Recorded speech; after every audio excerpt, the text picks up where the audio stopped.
دوای بڵاوبوونەوەی چەند راپۆرتێک لە کەناڵی NRT و بڵاوکردنەوەی چەندین بەڵگەنامە لەسەر ئەو کەسانەی کە زیاد لە موچەیەکیان وەردەگرت لە بەڕێوەبەرایەتی چاودێری کۆمەڵایەتی دەربەندیخان لە ئێستادا سەرجەم ئەو کەسانەی کە بە شێوەی نایاسایی موچەیان وەرگرتووە موچەکانیان بڕاوە و ئەو کەسانێشی کە زیاد لە موچەیەکیان پێدراوە موچەکانیان لێ وەردەگیرێتەوە و هەموو ئەو کەسانش کە لەو دۆسیانەدا تێوەگلا بوون ڕوبەڕووی دادگا کرانەوە و بەشێکیان لە 5 بۆ 12 ساڵ زیندانی سزادران.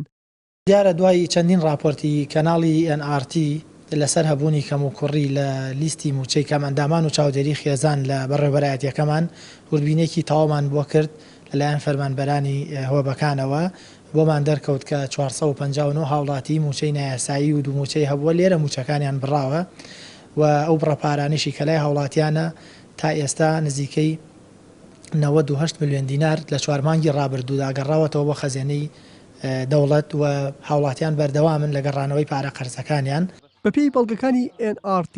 تەنها لە بەڕێوەبەرایەتی چاودێری کۆمەڵایەتی دەربەندیخان 439 هاوڵاتی دوو موچەیان وەرگرتووە و 132 هاوڵاتیش بە شێوەیەکی نایاسایی موچەیان هەبووە بەڵام لە ئێستادا لەلایەن چەند لیژنەیەکەوە پاکتاو بۆ لیستی موچەی بەڕێوەبەرایەتیەکە دەکرێت و 152 ملیۆن دینار کە بە نایاسایی وەرگیراوە گەڕێنراوەتەوە بۆ حکوومەت و 135 ملیۆن دیناری دیکەش لای ئەو هاوڵاتیانەیە کە بە زیادە وەریان گرتووە و دەبێت بیگەڕێنەوە بۆ حکوومەت بەڵام تا ئێستاش 135 ملیۆن دینار دیار نییە کە چی بەسەر هاتووە و نازانرێت پێوەری گرتووە. ئەندامێکی لیژنەی نەزاهی پەرلەمانی کوردستانیش دەڵێ نابێت هیچ کەسێک زیاد لە موچەیەکی هەبێت و پێویستە ئەوانش کە پارەی زیادەیان وەرگرتووە بیگەڕێنەوە بۆ حکوومەت. ئەمە دەزانین لە پاڵ هەموو کێشەکانی تر کە بارگرانی گەورەی خستۆتە سەر